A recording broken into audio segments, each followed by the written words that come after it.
Good afternoon. This is Kahmel Farahani with another episode of Metal Talk TV. Here with Jani and Steve from Rockin The Bowl Festival. Hello. Hi, guys. Hiya. Hi guys, good to see you. Thanks for coming on. Thanks for having us. Pleasure. For those who don't know, can you guys please give a little background and introduce what Rockin The Bowl is and how it started out? Sure, yeah, we can do that. Okay, sure. Rockin The Bowl. Sheffield is one of those cities that music has always been really prominent. There's some classic legendary bands come from here. Yeah. But as of later years, bands are starting to bypass Sheffield a little bit and they're not coming here. Sheffield City Hall and the Arena and these places, they don't really hold many rock shows, and nor does the O2. Yeah. And so I was involved. I set up a previous festival, and myself and that other festival, we parted company. Won't go into the details of that. So after that, I just thought, well, what about my hometown? What has it got? And then we were thinking all the way back, or I was, back to the Def Leppard, Thunder, Terrorvision, Ugly Kid Joe gig at Don Valley Stadium, and we thought, oh, it's a shame the stadium isn't still there. And they're like, but next door to it, Don Valley Bowl is still there. And perfect. And it was born from that, really. Oh, nice. Okay, well, that's brilliant. And you guys have done it, this will be the second year or third year coming up? You did it last year as well, right? We did last year, yeah, and we were going to do this September as well, but unfortunately, we'll talk about it later. So it's going to be next year. It's going to be our second year. Okay, and fantastic. yeah, it's been a crazy times, really. 2019, the first year with the Wild Hearts. It's your first time. You're independent, completely self-financed. So like, how's it going to go? It could be an absolute disaster, or it could go okay. Yeah. And the day ran smoothly. Yeah, the day ran smoothly. Everything was going really well all the way through. Could have been lashing down with rain, but it was perfect. Yeah. And then towards the end, the only thing that was left was, are the Wild Hearts going to be in a good mood? Are they gonna... That's a gamble always. And they were absolutely loving it. And we got amazing 7 encores out of them. Wow. They just wouldn't stop. It was brilliant. I was panicking about the licensing. Yeah. It's going a bit long. But we also had Maggie Wildheart on stage for the first time. That was amazing. I think the crowd loved her. Yeah, the little dog. Nice doggy she is. Oh. Well, that's brilliant. I've seen for next year you've got headliners Doro, our friend Queen of Metal, Massive Wagons, Gianni Bad Touch, our friend Collateral. So it's going to be much bigger than first year. We thought, well, due to circumstances, can't go ahead this year. Let's just make it 3 times as big. Let's make it count. Yep.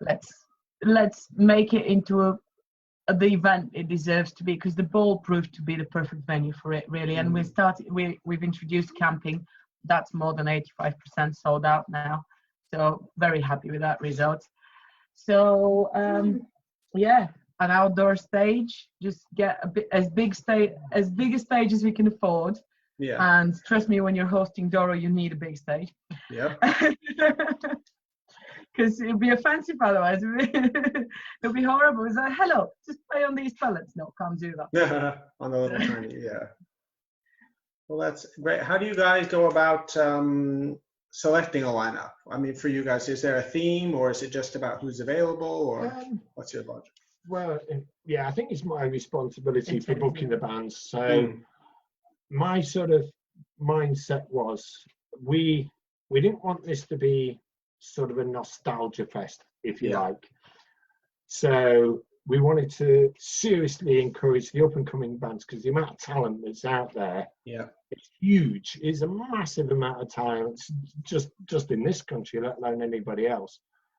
So we thought, well, that's what we really want to promote, along with Sheffield bands, local bands on the second stage. But you need a name just to get people revved up about it. And we didn't want to just go down the same route as all the other festivals as far as our headline is concerned.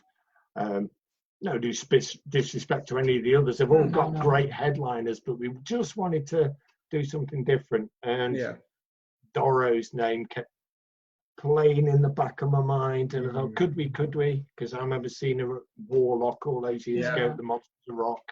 Oh, And I thought, right. And it just lodged in my head. And so we went for it. And she said yes. Wow. And then, great. of course, with the wagons, it was amazing. It happened really quickly, really, because from knowing that we have to cancel, unfortunately, to announcing the full lineup, and that is virtually the full lineup for next year. There might be a couple of surprises yet to come, but more or less that's the lineup. It was a matter of a couple of weeks, and we've always had a good relationship with the wagons, so we thought, come on guys, and they said yes as well. Great guys, really easy to work with, so down to work. Their management team, their booking agent Ben Ward, Terry, Massive Wagons, all quality to work with. And can I just say congratulations on smashing the chart. I saw that. Actually, they're doing very well at the moment, Boston. Yeah. Well, that's the thing. This year turned into, I think it moved ways none of us could have expected. So we got to ask you guys, as festival organizers, as planners, how did that all kind of develop, and what were your thoughts when it was happening? Well, I can't lie, it was very stressful. I'm sure all festival organizers and event organizers out there have a very hard time, especially with very little practical guidance, throughout the 3 months. There was always rumors, there's a 5-step plan and all that, but we didn't know when they're going to come into force. So we just thought what we're going to do is be as transparent as we can with our supporters. As soon as we get some information, we just let them know immediately. And it seemed to be the right thing to do. People don't like being treated as children. They like to know what's going on. So as soon as you can see on our social media, there's statements regularly. That's how we decided to play. It was Steve really was sitting here coming up with things to say and letting them know everything and saying, yes, there is still a chance to go ahead, but these are the implications and would have to do that. And eventually, when it boiled down to it, the risk assessment, and we asked our supporters to fill in a health questionnaire, and it all came out, on the red, amber, green system. It came in the amber mostly. So we thought, okay. And then with the local lockdown policy, we just don't know when that is going to be implemented. Hopefully not. Hopefully, fingers crossed. Fingers crossed. For everybody out there who's trying to put on an event and all the venues trying to open up, and let's support them. Let's get behind them. For sure.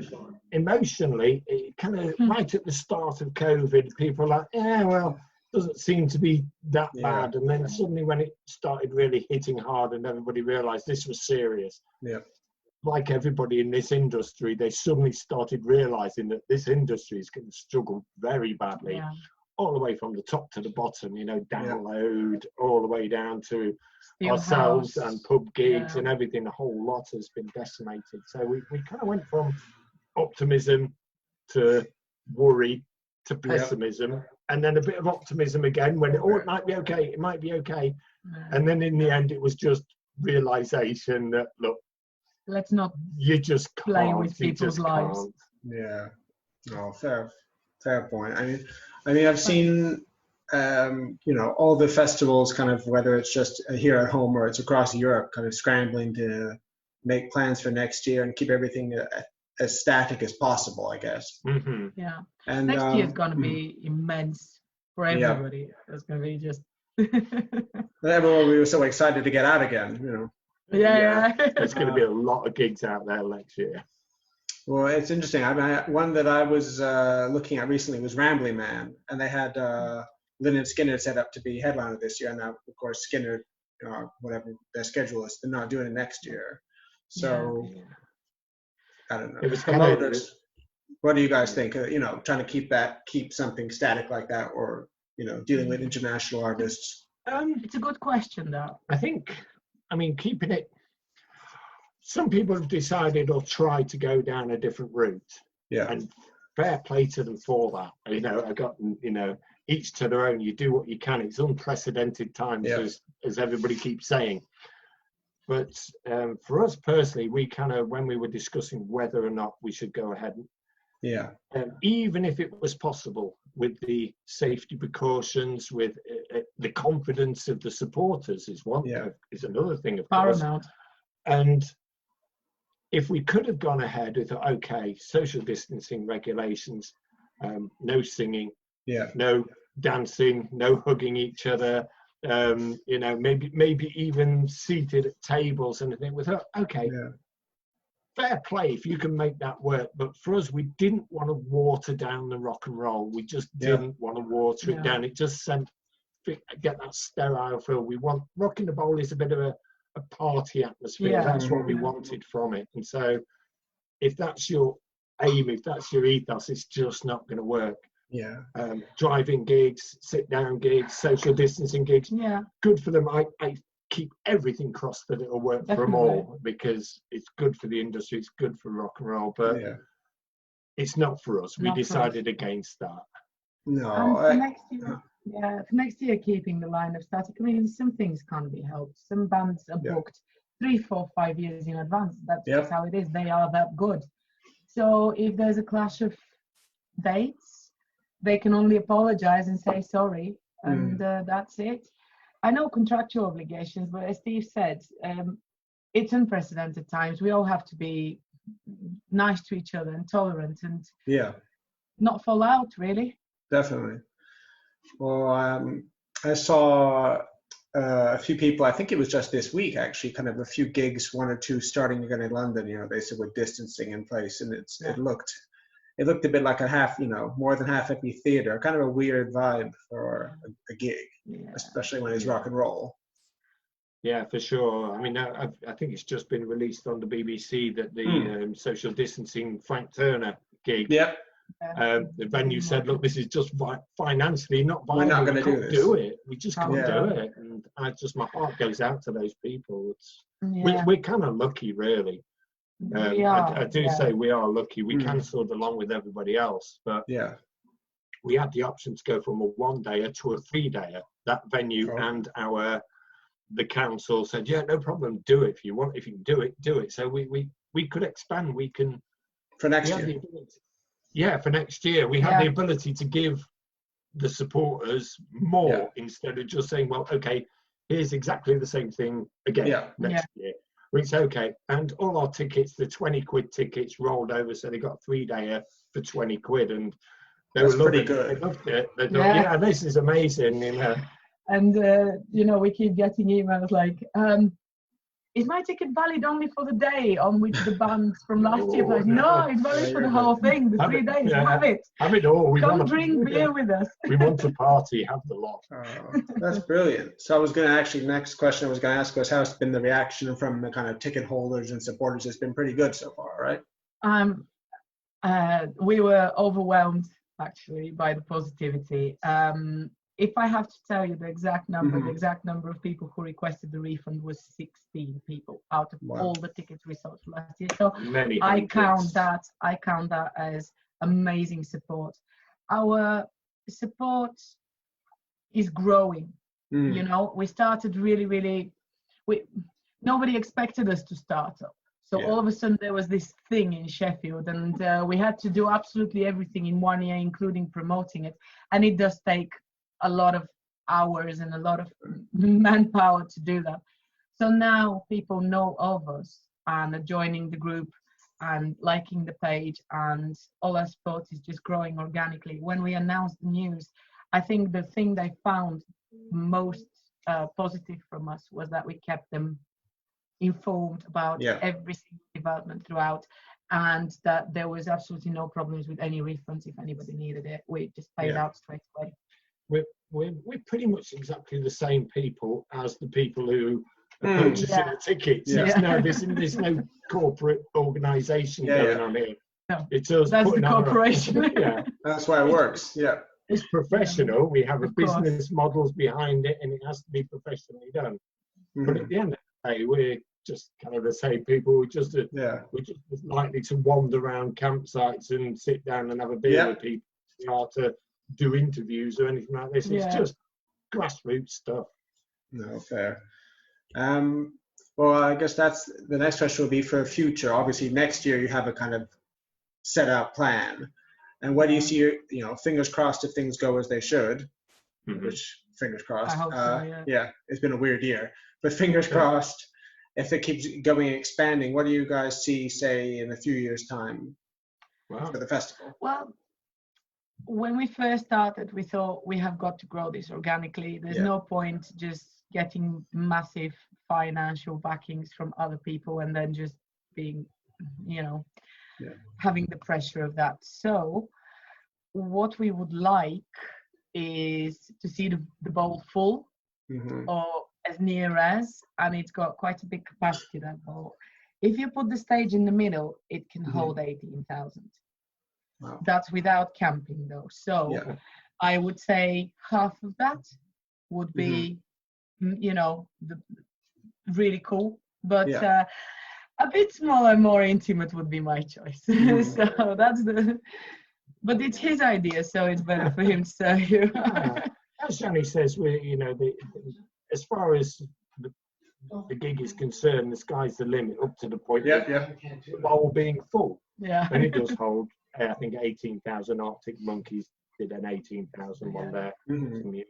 It's possible, but realistically, Yeah, with having people camping there right in the bowl itself, they camp in the bowl, Yeah. Yeah. and we split it in half. So Yeah.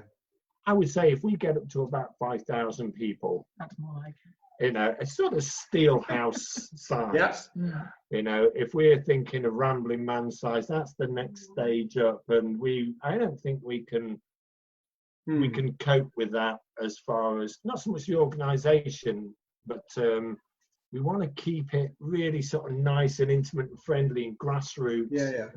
And we don't want it to be a runaway train.